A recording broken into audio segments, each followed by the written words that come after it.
상쾌한 아침을 열어드립니다. 안녕하세요. 은행시장 상한가를 잡아라 김선영입니다. 지난 달부터 시작이 됐던 이 반등 국면 속에서 우리 증시는 선진국 증시 대비로 여전히 좀 부진한 수익률을 기록을 하고 있습니다. 우리나라 수출의 한 25% 정도를 차지하는 중국 이 경기에 대한 그런 우려감들이 어느 정도는 좀 반영이 되고 있기 때문이 아닌가 싶기도 한데요. 하지만 지금 유럽에서는 추가적인 부양 가능성이 높아지고 있고 여기다가 미국의 소프트 패치 우려도 많이 불식되고 있는 그 상황입니다.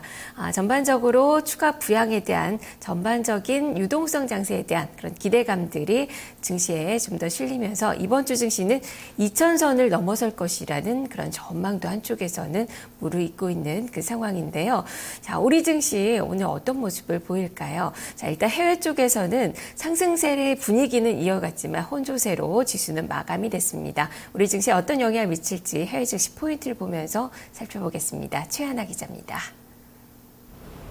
네, 간밤 뉴욕 증시는 혼조세로 마감을 했습니다. 다우지수만 약보합권에서 마무리가 됐고요. 나스닥 지수와 S&P 500 지수의 흐름은 좋았습니다.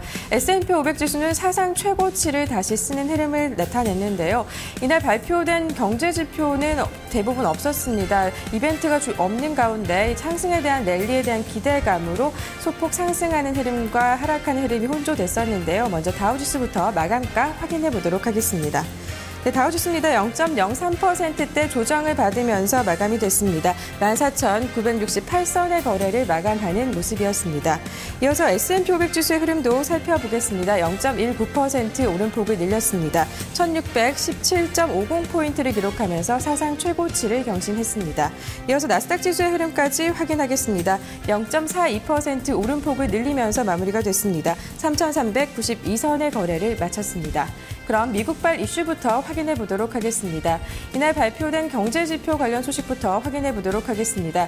고용 추세가 호조를 보이고 있습니다. 미국의 민간 경제 조사 기관인 컨퍼런스 보드가 발표를 했는데요. 4월의 고용 추세 지수가 111.68을 기록해서 한 달 만에 소폭 상승하는 흐름으로 돌아섰습니다.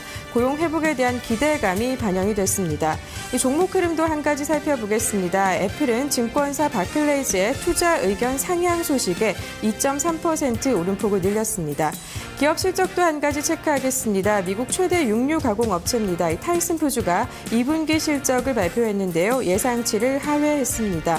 9,500만 달러 그리고 주당은 26센트의 순이익을 기록해서 전년보다 43% 급감하는 흐름이었는데요.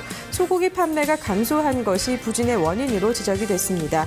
이 같은 실적 부진에 주가는 3%대 하락하면서 마감이 됐습니다. 그럼 다우지수의 업종별 그리고 종목별 흐름을 체크해 보도록 하겠습니다. 이날 다우지수 좀 부진한 흐름을 나타냈었는데요. 업종별로도 엇갈리는 흐름이었습니다. 금융주는 0.5% 상승을 했고요. 산업 섹터도 0.4% 오름폭 늘리면서 마무리가 됐었습니다. 하지만 통신주 0.4% 조정을 받았고요. 기술주도 부진한 흐름을 보였습니다. 그럼 종목별 등락도 확인해 보도록 하겠습니다. 이날 강세였던 종목부터 확인해 보겠습니다. 뱅크 오브 아메리카 이날 흐름 좋았습니다. 5.23% 오름폭을 늘리면서 마감이 됐었는데요. 호재가 들어와 있습니다. 이 채권보험사 MBIA와의 이런 법정 분쟁을 했었는데요. 이 법정 분쟁을 멈추고 합의에 이르렀다는 소식이 호재로 작용하면서 이날 5%대 상승폭 늘리면서 마감이 됐습니다. 이어서 부진했던 종목도 체크해 보도록 하겠습니다. 네, 이날 대부분이 엇갈리는 종목을 보인 가운데 이 제약업체의 흐름은 좋지 않았습니다. 머크사가 조정을 받았는데요. 1%대 낙폭을 기록하면서 마감하는 모습이었습니다. 네, 이렇게 뉴욕 증시가 엇갈리면서 마감이 됐었고요. 이어서 유럽 증시로 넘어가 보도록 하겠습니다. 앞서 마감했던 유럽 증시는 하락세로 마감이 됐습니다. 발표된 경제 지표가 좋지 않았기 때문인데요. 유로존의 경기 둔화에 대한 우려감이 포착이 됐습니다. 반면에 영국 증시는 금융기관이 휴장하면서 거래를 하지 않았습니다. 영국 증시는 휴장했다라는 것 알려드리고요. 그럼 종가부터 확인해 보도록 하겠습니다. 네, 프랑스 카크 지수부터 자세히 살펴보겠습니다. 하락폭 늘렸습니다. 0.15% 조정을 받으면서 마무리가 됐었는데요. 3,907선의 거래를 마무리 짓는 모습이었습니다.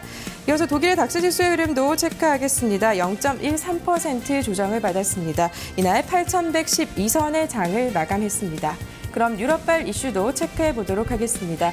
발표됐던 경제 지표부터 살펴보겠습니다. 유로존 관련 지표입니다. 4월 종합 PMI가 46.9를 기록했습니다.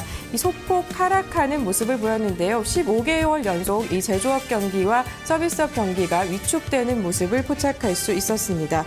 또 유로스타트의 발표가 있었습니다. 3월 유로존의 소매 판매가 전년 동기 대비 2.4% 줄어들었는데요. 지난달과 시장 예상치 모두 하회하는 부진한 모습이었습니다. 하지만 낙폭을 줄인 것이 있습니다. 마리오 드라기 총재의 발언이 지수 낙폭을 줄였었는데요.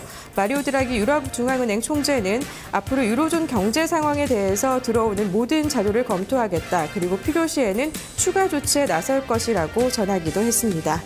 네, 그럼 하락 마감한 프랑스 카크지수부터 자세하게 좀 살펴보도록 하겠습니다. 이날 종목별 특징을 좀 살펴보겠습니다. 강세였던 종목부터 볼 텐데요. 컴퓨터 보안업체입니다. 제말토의 흐름은 좋았습니다. 이날 1.68% 오르면서 거래를 마감했습니다. 이 반면에 부진했던 종목도 체크해 보도록 하겠습니다. 식품업체입니다. 카르푸사의 흐름은 좋지 않았습니다. 2.31% 조정을 받으면서 마감이 됐습니다.